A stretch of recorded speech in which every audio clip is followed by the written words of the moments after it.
오늘 우리에게 주시는 하나님의 말씀은 창세기 8장 20절에서 22절까지의 말씀입니다.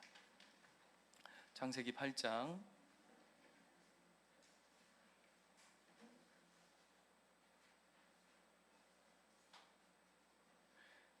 오늘 말씀 굉장히 짧고 좋은 것 같습니다. 그렇죠? 20절에서 22절 세 절 말씀인데요. 우리 한번 한 목소리로 우리 석절 말씀 같이 한번 봉독하도록 하겠습니다. 읽겠습니다. 노아가 여호와께 제단을 쌓고 모든 정결한 짐승과 모든 정결한 새 중에서 제물을 취하여 번제로 제단에 드렸더니 여호와께서 그 향기를 받으시고 그 중심에 이르시되 내가 다시는 사람으로 말미암아 땅을 저주하지 아니하리니 이는 사람의 마음이 계획하는 바가 어려서부터 악함이라. 내가 전에 행한 것 같이 모든 생물을 다시 멸하지 아니하리니 땅이 있을 동안에는 심음과 거둠과 추위와 더위와 여름과 겨울과 낮과 밤이 쉬지 아니하리라. 아멘. 여러분 1년 동안 여러분의 가정이 저 먼 타국으로 1년 동안 타국으로 출장을 갔다가 1년 만에 여러분 가정에 이렇게 돌아왔다 이렇게 한번 상상해 보십시오. 그럼 여러분은 뭘 가장 하고 싶으실까요? 그 1년의 시간이 가족들과 함께 했는데 참 고단한 시간들이었다라고 생각해 보세요. 1년, 그것도 타국이에요. 먼 나라에 갔다가 고생 좀 하고 1년 만에 집으로 딱 돌아왔을 때 뭘 가장 먼저 하고 싶을까요? 저 우리 와이프한테 물었더니 뭐 자지 않겠습니까? 뭐 이런 얘기를 하던데, 그래서 제가 참 설교에 도움이 안 된다. 여러분 한번 생각해 보세요. 여러분 1년 만에 집에 딱 돌아왔을 때 뭘 하고 싶을까? 뭘 하고 싶을까? 여기에 현금 100만 원 현찰이 딱 주어진다. 뭘 하고 싶으실까요? 돼지국밥 먹으러 간다. 굉장히 우리 부산 양산스러웠습니다. 가장 마음에 1년 동안 품고 있던 것이 나오겠죠, 그죠? 품고 있던 것이 이렇게 아마 자연스럽게 그 원함과 그 필요를 이렇게 보낼 겁니다. 오늘 본문도 노아가 드디어 이제 1년 만에 땅에 발을 내딛습니다. 그죠? 딱 1년, 거의 1년 만에 땅에 발을, 육지에다 땅을 탁 딛는데 가장 먼저 한 게 오늘 뭐냐 하면 그가 육지에 발을 딱 디디자마자 한 게 뭐냐 하면 바로 예배입니다. 예배. 그래서 노아는 왜 이 땅에 발을 디디자마자 하나님 앞에 예배했을까라고 생각해 봤을 때 방주에서의 1년이라는 시간 속에, 그리고 길게는 그 홍수 심판이 준비되었던 아주 긴 세월, 우리가 대략 120년, 이렇게 100년, 이렇게 성경에서 보는데 그 기간 속에서 자신의 삶의 가장 중요한 것이 무엇일까라고 하는 것을 표현해낼 때 그는 바로 예배였다라고 하는 것을 우리가 오늘 엿볼 수 있을 것 같습니다. 예를 들면 여러분 그 히말라야 같은 데 이렇게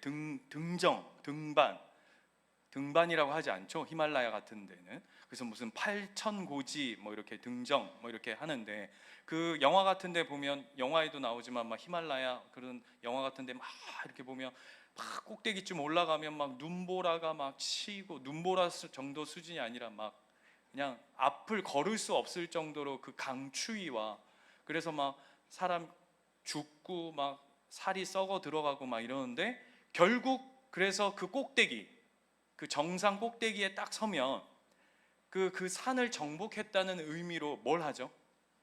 그죠? 깃발을 딱 꽂습니다. 그죠? 그리고는 사진 한 컷 딱 찍으면 그것이 이제 그 산을 정복했다는 의미가 그 모든 것 앞에 이렇게 상징적으로 이렇게 쫙 세워지는 거죠. 오늘 노아가 그와 같이 이 육지에 딱 내리자 이 땅에 깃발을 딱 꽂습니다. 그 깃발의 이름이 뭐죠? 예배라는 거예요. 이 의미를 아시겠어요? 내가 이 땅에 가장 중요한 그 순간에 예배의 깃발을 이 땅 가운데 딱 그 중심으로 삼았다라고 하는, 그래서 이 땅 가운데 내 삶의 그 중심이 그 예배다라고 하는 것이 도도히 흘러가는 것을 우리가 보게 되어지죠. 이뿐만 아니라 이러한 예배에 관한 삶의 고백들은 단순히 어떤 노아의 삶뿐만 아니라 뭐 예를 들면 요한복음 4장에 가면 한 여인이 등장하죠. 그 여인은 어떤 여인입니까? 사마리아 여인. 들어보셨죠? 사마리아 여인. 그 사마리아 여인도 예수님을 만나고 예수님의 만남 속에서 여러 대화들이 이렇게 오고 갑니다. 물 달라, 어쨌다, 네 남편 데려와라, 뭐 이런저런 이야기가 오고 가다가 결국 이 여인 안에 그 삶의 그 중심에서 감출 수 없었던 그 목마름과 그 중심 안에 그 의문과 그 삶에 풀리지 않는 그 한 대목이 있었는데, 그게 뭐냐 하면 바로 예배였어요. 예배. 도대체 우리는 예배를 어떻게 어디서 드려야 합니까? 라고 하는데, 그가 예수를 만나자 그 예수님으로 말미암아서 예배의 키워드가 확 풀어지자 그 인생의 대반전이 이루어지죠. 그래서 자신의 삶 속을 꽉 채우고 있던 그것이 예배라고 하는 것이 겉으로 이렇게 흘러나오는 것들을 우리가 보게 됩니다. 우리 주변에도 많죠. 여러분, 예배, 우리 신자에게 있어서, 하나님을 믿는 백성들에게 있어서 예배라고 하는 것은 참 아주 의미심장한 것 같아요. 예를 들면 여러분, 한 번의 예배를 통해서 그 인생이 완전히 뒤집어지는, 그래서 제가 예전에 아는 한 분은, 집사님은, 그때 만났을 때는 집사님이었는데 예배에 관한 이렇게 이야기들을 나누다가 자신의 인생에 처음 예배당에, 이 예배당이라고 하는 곳에 발을 딱 들였는데 갑자기 예배가 딱 시작하는데, 막 이제 교회가 좀 큰 교회였습니다. 큰 교회인데 옆에 막 예배 드리는 사람이 막 많죠. 갑자기 막 눈물이 막 쏟아지기 시작하는데, 찬양이 딱 시작했는데 막 눈물이 쏟아지고, 이 눈물이 주체가 안 되는 어느 정도냐면 눈물에 콧물까지, 물이란, 몸에서 나올 수 있는 물이란 물은 다 나오는 거죠. 막 콧물, 눈물 막 줄줄줄줄 막 옆에서 쳐다보거나 말거나 막 이게 통제가 안 될 정도로 그냥 막, 지금 표정들이 껌뻑껌뻑, 나는 그런 경험이 없다, 굉장히 낯선 분위기를 하는데 막 이런 경험들이 있으시잖아요. 그죠? 왜 그렇습니까? 예배의 우물물이 그냥 빵 터지니까 그 예배의 감격과 그 예배의, 그래서 그분이요 사실은 처음 왔다니까요. 하나님의 하자를 아는 것도 아닌데 뭐라고 간증하냐면, 꼭 아버지 고향의 아비 품에, 어미 품에 그냥 이렇게 다 그냥 고향에 돌아와서 그 부모 품에 이렇게 안긴 것 같은, 그 말로 형용할 수 없는 그, 말로 표현할 수 없는 그 편안함, 침대가 아니고, 시몬스 침대가 아니고, 그래 그 막 눈물을 쏟아지는, 여러분도 그런 예배들이 다 있으셨을 거예요. 기억나십니까? 그 예배. 저는 오늘의 이 예배가 그 예배 되시기를 축원드립니다. 예배는 그와 같아요. 예배. 그래서 예배는 너무 중요해요. 너무 중요해요. 그런데 이 예배가 노아가 그 삶의 중심으로 드렸으니까 중요하다라고 하는 것을 넘어서는 게 뭐냐 하면, 하나님이 우리의 예배를 기뻐 받으신다라고 얘기하고, 하나님이 우리에게 예배하라 명령하십니다. 그렇죠? 그러니까 하나님에게 있어서도 예배는 너무 중요한 부분이에요. 그래서 어느 정도 중요하냐면, 창세기 한번 가보시겠어요? 창세기 2장에 가시면 하나님께서 2장 뒤에 4절부터 보시면, 에덴 동산을 하나님께서 첫 이 땅에 하나님의 동산, 하나님의 나라를 만드시죠. 이 땅 가운데. 그래서 뭐도 만드시고 뭐도 하시고 거기에 막 내 강이 막 흘러 넘치고, 이 내 강이 흘러 넘친다는 건 어떤 의미를 가지고 있냐면 충만 중에 충만, 하나님의 은혜와 복됨이 이 에덴 동산이라고 하는 곳에 그냥 가득해서 그냥 그 생명력이 그냥 이빠이 데스, 느낌 아시겠어요? 이빠이 데스요.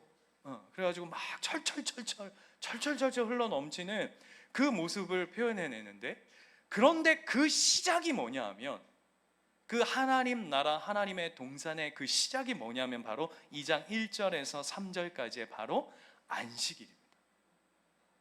하나님의 인류의 시작, 하나님 나라의 시작, 하나님의 동산의 시작을 하나님이 뭘로부터 펼치시냐면 바로 하나님을 예배하고 하나님의 안식에 함께 동참하는 그 예배로부터 출발한다 하는 것이 너무나도 중요한 것이죠. 그래서 우리 애가 맨날 얘기할 때 예배의 우선순위 이런 말 많이 하잖아요. 저와 여러분의 삶에 예배가 우선 되십니까? 이 반응은 굉장히 낯설다. 여러분 삶에 예배가 가장 우선순위 되십니까? 아멘 하면서 캥기는 거죠, 그렇죠? 근데 그렇게 해야 할 수밖에 없는 이유가 뭐냐 하면, 하나님이 하나님의 모든 명령 앞에, 그리고 하나님의 하나님 되심 앞에 가장 우선으로 하나님이 두신 일이 뭐냐 하면 바로 예배라고 합니다. 하나님도 예배를 가장 앞장 세워서 우리에게 말씀하고 계신다라는 겁니다. 이뿐만 아닙니다. 요한계시록 찾지 마세요. 요한계시록 어디 있는지 모르는 분들이 있으니까 요한계시록 4장에 가면, 이제 앞에는 요한계시록이 앞부분은 어떻게 시작하냐면 간략한 서문으로 시작하고 2장 3장은 7교회에 보내는 편지로 했다가 4장이 드디어 사도 요한에게 하나님이 주시는 환상과 계시를 싹 펼쳐내는 시작이 바로 요한계시록 4장이에요. 그래서 첫 장면이에요, 그 환상에. 그리고 요한계시록 계시의 첫 장면이기도 해요. 그런데 그 첫 장면이 뭐냐 하면, 요한이 하나님으로부터 싹 들림 받아가지고 어딜 가냐 하면 천국에 갑니다. 하늘에 갑니다. 그런데 하늘에 갔더니 천국 문이 이렇게 열려 있는 거예요. 여러분 보셨어요? 천국 문 열린 거? 열린 천국 문 내가 들어가, 그럼 가시는 거예요? 무슨 말인지 모르시면 아무튼 문이 요만큼 열려 있는 거예요. 그래서 사도 요한이 그 천국 문안을 이렇게 들여다보는 것이 요한계시록의 시작이에요. 그런데 천국 문을 여러분 다 요만큼 열려 있는 거예요. 그래서 다 이렇게 들여다봤더니 뭘 하고 있죠? 요한계시록 4장에 성부와 성자와 성령 앞에서 온 천사도, 하늘의 모든 하나님의 백성들도, 더 나아가서는 장차 저와 여러분도 그분 앞에서 예배해요. 찬양해요. 그래서 그 유명한 뭡니까? 거룩하다. 막 날개를 여러분 천국 가면 그건 이제 천사들 일이지만 여러분은 이제 뭘로 찬양할까요? 천사들은 막 이러고 있고, 여러분은요? 막 온 몸을 다 들여서 하나님 앞에 찬양하겠죠. 천국에 딱 봤더니 무슨 얘기를 하고 싶으냐 하면, 그곳에 가서도 여전히 끊어지지 않는 그 은혜의 시작이 뭐냐면 예배더라. 예배. 목사님, 저는 음치인데요, 저는 제대로 음을 한번 맞춰본 적이 없습니다. 천국 가면 기가 막히게 찬양할 거예요. 조숨이 저리 가랍니다. 막 난리 날 거예요. 우리가 비록 우리 찬양하면 귀신이 나올 것 같은 목소리가 나오지만, 그곳에 가서 하나님을 예배하면 여러분 그 청아함과 그 하나님을 예배하는 그 곡조 안에 하나님의 그 영광의 멜로디가 여러분의 삶을 압도할 거예요. 목사님, 저는 박치입니다. 뭘 하나 제 박자에 맞춰본 적이 없어요. 저는 몸치예요. 아니요, 하나님을 예배하는 그 찬란한 영광 앞에 서면 여러분의 몸의 세포 하나하나가, 여러분의 그 가득 찬 그 온 영혼이 하나님만 예배하는 그 예배자로 하나님께서 그렇게 여러분을 부르고 계시다. 그 지금 뭐 하는 거죠? 그 연습하는 거예요. 이 시간 동안에도. 그만큼 이 예배는 우리에게 너무 중요해요. 뿐만 아니라 오늘 본문으로 한번 가볼게요. 오늘 본문. 오늘 서론이 길었는데 오늘 본문으로 가보면 8장 21절 한번 보세요. 같이 한번 읽어볼까요? 시작. 여호와께서 그 향기를 받으시고 그 중심에 이르시되 내가 다시는 사람으로 말미암아 땅을 저주하지 아니하리니 이는 사람의 마음의 계획하는 바가 어려서부터 악함이라 내가 전에 행한 것 같이 모든 생물을 다시 멸하지 아니하리라 라고 하나님께서 약속하십니다. 그런데 이 약속은 이미 한번 하나님께서 똑같이 한번 하신 이야기예요. 그게 어딨냐면 6장 5절로 한번 가보시겠어요? 앞으로 조금만 넘어가 보시면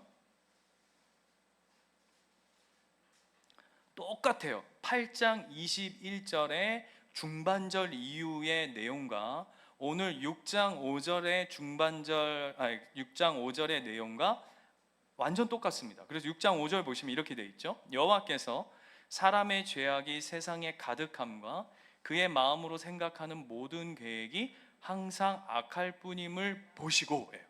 그렇죠? 여러분 이렇게 해서 손가락 껴놓고 8장 21절하고 한번 왔다 갔다 하면서 한번 봐보세요. 내용이 똑같죠? 그렇죠? 그런데 똑같은 컨디션이에요. 세상이 항상 악하대요. 그리고 세상에 악으로 가득 차 있는 이 영적인 컨디션은 똑같은데 6장 5절은 어떤 결과가 나왔냐 하면 악함으로 내가 그들을 다 홍수로 멸하리라 라고 약속하셨고 말씀하셨고, 오늘 8장 21절에서는 뭐라고 말씀하시냐면 똑같이 악하고 죄악만 가득한데 그럼에도 불구하고 내가 다시는 저주하지 않으리라 라고 하시면서 다른 결론이 나와요. 똑같은 내용에 다른 결과물이 나온다고요. 하나는 저주, 6장은 저주, 8장은 저주하지 아니하리라. 어떻게 왜 똑같은 컨디션에 다른 결과가 나올까요? 예? 여보세요? 자, 여기 보세요. 똑같은 컨디션이었어요. 똑같은 세상이라고요. 여기서 여기가 달라진 게 아니라 똑같이 죄악으로 가득하고 똑같이 악할 뿐이래요. 뼛속까지 악할 뿐이래요. 그런데 6장은 하나님이 저주하셨고 심판하셨고 8장에서는 내가 다시는 저주하지 않겠다라고 하나님이 약속하신다고요. 뭐가 이 결과를 바꾼 겁니까? 그게 예배라는 거예요. 너무 중요한 거예요. 여러분 이걸 이렇게 바꿀 수 있어요. 죽고 사는 문제가 예배에 달렸다. 여러분 아멘 잘 하셔야 돼요. 무서운 얘기예요. 우리의 죽고 사는 문제가, 이게 목사가 하는 얘기가 아니라 성경이 죽고 사는 문제가 예배에 달렸대요. 예배에 달렸대요. 로마서 9장 13절에 가시면, 여러분 찾지 마시고 띄워주시겠어요? 로마서 9장 13절에 되면 이런 말씀이 있어요. 기록된 바 내가 야곱은 사랑하고 그 다음이요 에서는 미워하였다 하심과 같으니라. 무슨 얘기냐면 하나님이 야곱은 사랑하시고 에서는 버렸대요. 이 사랑하는 야곱과 미워하는 에서를 나누는 그 중심이 오늘 뭐라고 얘기하는 거냐면 그게 예배라고 얘기하는 거예요. 그게 예배라고 얘기하는 거예요. 더 노골적으로 얘기해 볼까요? 신약에 가면 알곡과 가라지로 구분하신다 그랬어요. 알곡과 가라지. 그 알곡과 가라지를 뭘로 구분한다라고 얘기하는 거냐 하면 그 중심이 바로 그 기준이 예배래요. 여러분 무서운 이야기여야 돼요. 그런데 여러분 이런 유치한 얘기는 아닙니다. 주일날 예배 빠지지 않고 예배 잘 드려야 한다라고 하는 차원을 넘어서는 겁니다. 그냥 단순히 목사가